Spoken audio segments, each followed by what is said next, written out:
পৃথিবীর বহু প্রান্তে বন্ধ রয়েছে এক্স অ্যাকাউন্ট, বহু ওয়েবসাইট সেগুলো খোলা যাচ্ছে না। যে জটিলতার জায়গাটা তৈরি হয়েছে আপনাদের জানিয়ে রাখি, ভারতের সার্ভারের বিভ্রাটেই বিপত্তি।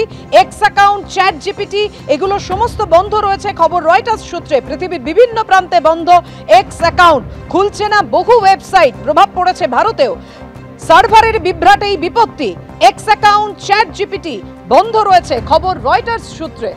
ফের ইন্টারনেট বিভ্রাট, খুলছে না এক্স হ্যান্ডেল। পৃথিবীর বিভিন্ন প্রান্তে বন্ধ রয়েছে এক্স হ্যান্ডেল, বন্ধ রয়েছে চ্যাট জিপিটি। বহু ওয়েবসাইট সেগুলো পর্যন্ত খোলা যাচ্ছে না। প্রভাব পড়েছে ভারতেও।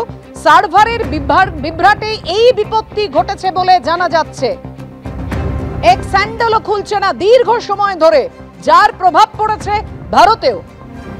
ফের ইন্টারনেট বিভ্রাট, যেমনটা জানা যাচ্ছে যে সার্ভারের বিভ্রাটেই এই বিপত্তি ঘটেছে। আর কি খবর রয়েছে জানাবেন আমাদের প্রতিনিধি রাজর্ষি দত্তগুপ্ত। রাজর্ষি, দেখো, এখনো পর্যন্ত যা জানা যাচ্ছে যে সার্ভারের বিভ্রাটেই এই এক্স হ্যান্ডেল এবং চ্যাট জিপিটি পৃথিবীর বিভিন্ন প্রান্তে বন্ধ হয়ে রয়েছে। কিন্তু সার্ভারের বিভ্রাটটা কি কারণে সেটা এখনো স্পষ্ট নয়। তবে এখনো পর্যন্ত কোথাও থেকে কোনো হ্যাকিং বা এই ধরনের কিছু হয়েছে কিনা সেই বিষয়টাতেও কিন্তু স্পষ্ট করে কিছু জানানো হয়নি। এখনো পর্যন্ত যেটা বিভিন্ন সূত্রে জানা যাচ্ছে যে সার্ভার বিভ্রাটেই পৃথিবীর বিভিন্ন প্রান্তে এক্স হ্যান্ডেল এবং চ্যাট জিপিটি বন্ধ হয়ে রয়েছে। এবং এই এক্স হ্যান্ডেল ও চ্যাট জিপিটি অত্যন্তভাবে একটা নিত্যদিনের ব্যবহার্য বিষয়, এবং সেই কারণেই সারা পৃথিবী জুড়েই এটার একটা প্রতিক্রিয়া এবং প্রভাব নজরে আসছে।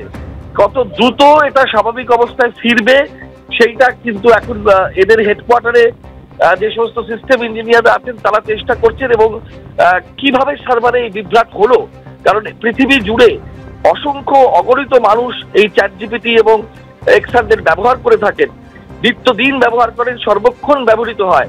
সেই জায়গা থেকে আচমকাই সার্ভার বিভ্রাটের কি কারণ এবং বিভিন্ন প্রান্তে এইগুলো এই সুবিধাগুলো পরিষেবাটা বন্ধ হয়ে যাওয়া, সেইটাতেই কিন্তু সারা পৃথিবী জুড়ে একটা প্রভাব পড়েছে। এখন দেখার বিষয় কি কারণে এটা হয়েছে এবং কত দ্রুত স্বাভাবিক অবস্থায় ফিরে আসে এই চ্যাট জিপিটি এবং এক্স হ্যান্ডেল ব্যবহারের বিষয়টা। ধন্যবাদ তোমায় রাজর্ষি। অবশ্যই বিপত্তি কাটিয়ে কত দ্রুত স্বাভাবিক অবস্থায় ফেরে নজর থাকবে আমাদের সেদিকে। ধন্যবাদ তোমায়। এই মুহূর্তে যে খবরের দিকে নজর রাখবো, আপনাদের দেখাবো স্বরূপনগরের ছবি। দেখবেন সেখানে সীমান্তে কিভাবে বাংলাদেশিদের দেশ ছাড়ার হিড়িক পড়েছে। একেবারে লাইন দিয়ে দাঁড়িয়ে রয়েছেন তারা।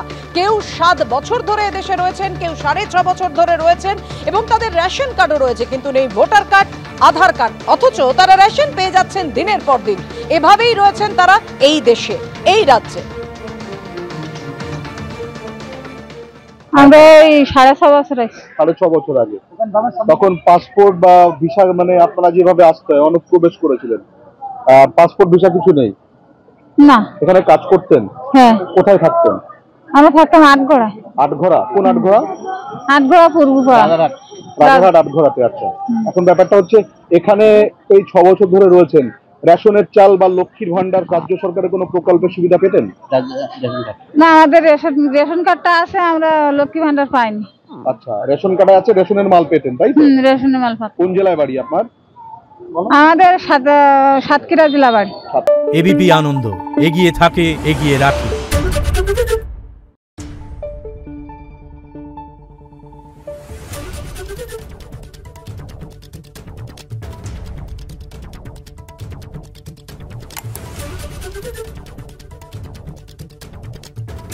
Thank you.